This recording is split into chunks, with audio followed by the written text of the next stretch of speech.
Daisuke Pixel Amaya is an extremely talented developer with a keen eye for what made older games truly enduring. His most well-known work, Cave Story, is quite rightly held up as a shining example of the open structure 2D platformer done right, and thanks to its numerous re-releases over the years can be played on a wide variety of systems. But don't sleep on Kero Blaster, a very different but equally magnificent love letter to classic old school gameplay that, like Cave Story, can now be enjoyed on a variety of different platforms, including Windows PC, iOS devices, PlayStation 4 and Nintendo Switch. Kero Blaster first appeared in 2014 and was Pixel's first major new gaming project since Cave Story, which originally released in 2004. It was originally intended to release in 2013, but was delayed at the last second.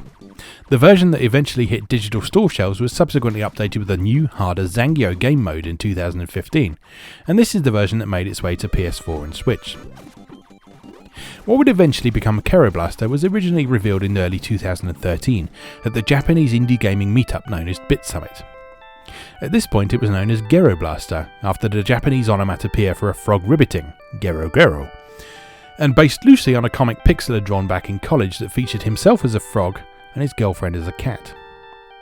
Pixel was unhappy with the game though, so despite being close to completion he scrapped almost everything he had done, changed the entire premise of the game and rebuilt it completely. He even changed the name slightly to Kero Blaster, Kero Kero also being Japanese onomatopoeia for the sound a frog makes, to distinguish it from the original project. Notably, at this point Pixel decided that despite his previous creation being legendary for being a top quality game developed by just one person, he wanted some help with this one. "It's difficult to remain motivated," he said in conversation with Destructoid back in 2014.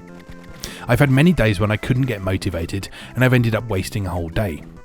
But this time when I finally decided to remake the game I wasn't working alone. So for that half a year I was able to make a significant amount of progress." Pixel had met a woman named Kyoko Kawanaka at a business incubator in Kyoto, and it transpired that she was skilled in both level design and production.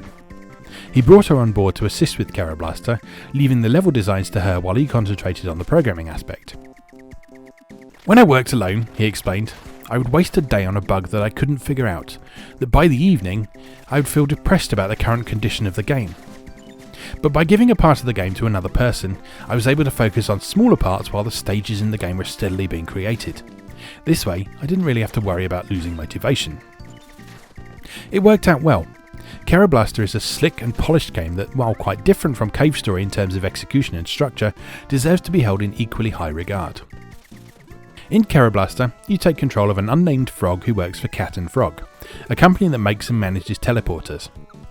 Said teleporters have become infested with strange black creatures, it seems, so it's up to Frog, who we're led to believe works in custodial sciences, to travel out to the various Cat and Frog sites to try and sort out the problem. This unfolds as a linear, side-scrolling run-and-gun game in which Frog must make his way from one end of the level to the other, collecting coins along the way, perhaps defeating a boss at the halfway point, and definitely one at the end point. Frog begins with a pea shooter gun which has limited range but fires reasonably quickly.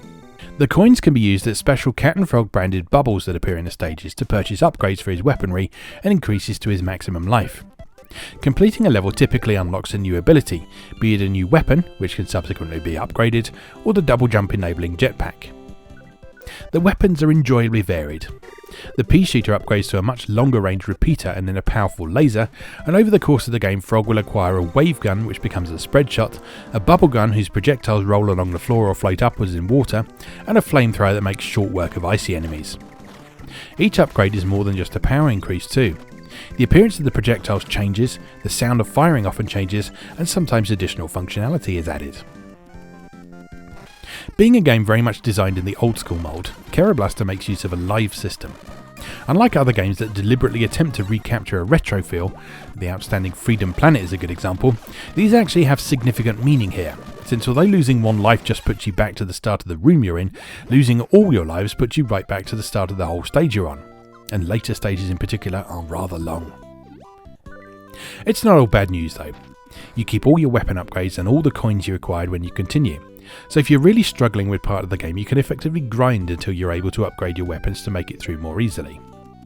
On top of that, if you at least made it to a stage's mid-boss and successfully defeated it, that mid-boss will no longer be present on subsequent attempts. It's a nice balance between old school punishing and modern accessibility, providing you with a suitable sense of accomplishment for clearing a tricky stage while giving struggling players a bit of a helping hand. The stages themselves are relatively straightforward but well designed, providing a good feeling of Frog's journey through the various environments and presenting more than a few interesting surprises along the way. And the boss fights are a particular highlight, demonstrating an excellent understanding of classic sequence-based battles that are all about recognising attack patterns, avoiding them successfully, and then unleashing your full force in suitable openings. One thing worth noting about Kero Blaster is that much like Cave Story, the game carries a genuinely unsettling, disturbing atmosphere throughout, despite superficially appearing to be as cute as a button. In particular, the gradual decline of Frog's boss at Cat and Frog is utterly horrifying to witness over the course of the first few levels, and the mysterious black creatures that have caused this whole mess are the kind of creepy that would make you hesitant to go back into your bathroom ever again if you happen to catch a glimpse of one darting down the plug hole. This side of things is something that Pixel is extremely good at, and it makes his games highly memorable. Enemies are simultaneously cute and vaguely horrific, and the whole thing is infused with a delicious sense of slight, hard to describe but nonetheless very present discomfort that is quite unlike the work of any other developer out there. And it's kind of incredible that this atmosphere has been achieved with a visual aesthetic that occupies a space somewhere between late era Atari 2600 and early NES, blended subtly with more modern techniques such as parallax scrolling and animated backdrops. The music too, composed using Pixel's own PX Tone tool, strikes a great balance between sounding authentically retro in terms of the individual sounds used, but featuring the complexity and depth of more modern compositions. Kero Blaster is a game of juxtapositions then. The juxtaposition between modern and retro, the juxtaposition between cute and horrifying, and of course the juxtaposition between Kero Blaster itself and its illustrious predecessor Cave Story. While not nearly as well known as its sibling, Kero Blaster absolutely deserves to be held in equal regard. It's a masterclass in how to apply the lessons of modern game design to the distinctive aesthetics of retro, and just a fabulous run and gun game in its own right too.